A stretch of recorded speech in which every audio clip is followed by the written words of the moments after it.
2018 has been a big year for cannabis in the news, with Canada legalizing cannabis for recreational use. Now that weed is legal, I don't have to feel the... Legalization!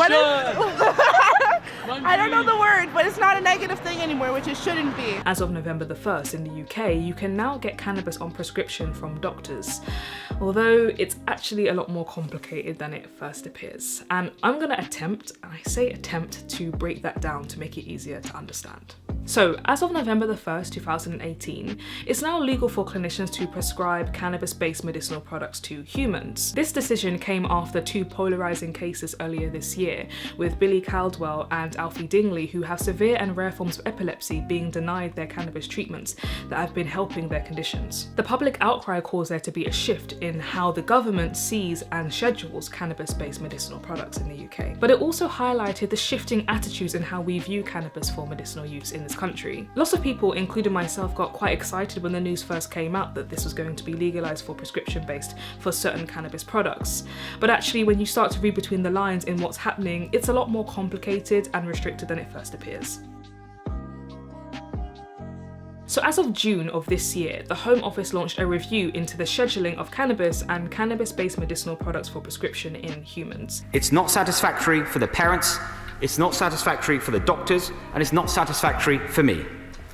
I've now come to the conclusion that it is time to review the scheduling of cannabis. Originally, cannabis and cannabis-based medicinal products were under Schedule 1, which meant that they had no medical benefit whatsoever. But what they found in the review is that there is conclusive evidence for some conditions and reasonable evidence for other conditions that cannabis-based medicinal products do have a medical and therapeutic value. So in the second part of the review, the Advisory Council for the Misuse of Drugs suggested that cannabis-based medicinal products be moved from Schedule 1, which means they had no medical value, to Schedule 2, which means they had some medical value.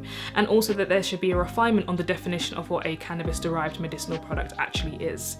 Ultimately, I would say this is a good thing, because it can allow researchers more space to look into these drugs, figure out what works for people and what's safe and what isn't. It's also worth mentioning that synthetic cannabis-based products were not included in this part of the review, but also it was made quite clear by the Home Secretary that this is no means a way to try and legalize cannabis for recreational use in the UK. It's not a slippery slope. The main focus is on medical value. It's not precisely clear who will benefit from these products and who will be prescribed them, and that's where things get a little tricky. So while it's okay for these products to be prescribed to patients, most of these products, if not all, with the exception of Sativex, are unlicensed. And because these products are unlicensed, I can imagine why some clinicians will be reluctant to prescribe it to patients. And that's also something to mention. Don't expect anytime soon that you'll be able to get it from your GP. The clinicians that will be able to prescribe these products have to be on a special register. They have to be very clear of the contents, what these products are actually made of. And there also has to be clear published evidence that these products are beneficial to patients. To be honest, likelihood is these products will be prescribed as a last resort. If all other types of medicine fails, then there'll be a question of whether these products can be prescribed. And when they do prescribe these products, it will be on a named patient basis, so not everybody will be able to get these. To be honest though, when reading more information about it, it makes sense. Considering that lots of these products are unlicensed, I can understand the reluctancy of wanting to prescribe it, because you want to put those safeguards in and make sure you're doing something that's not going to harm your patient. But at the same time, a lot of patients do say that these products help them, and so with these restrictions, a lot of people might be disappointed. When it comes to things like CBD or cannabidiol.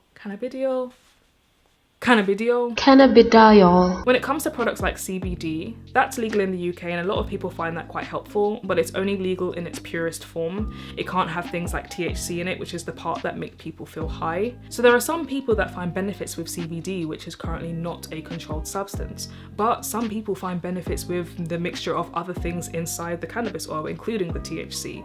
And so for people that find benefits with that, this will still be quite disappointing. Many people have been stating that medical cannabis has been beneficial to them, whether it be chronic pain, cancer, MS, epilepsy, and many other conditions. I'm only hoping that there's more research that goes into this after this rescheduling of cannabis-based medical products that can help more people access them in the future. In a day and age where alcohol is readily available and legal, as well as cigarettes, I can only hope that we take a different viewpoint on medical cannabis and cannabis as a whole, and the idea of how it can help people in different ways. So So thank you for watching that video. I hope that it was beneficial to you and was informative. Let me know if you like more videos like this.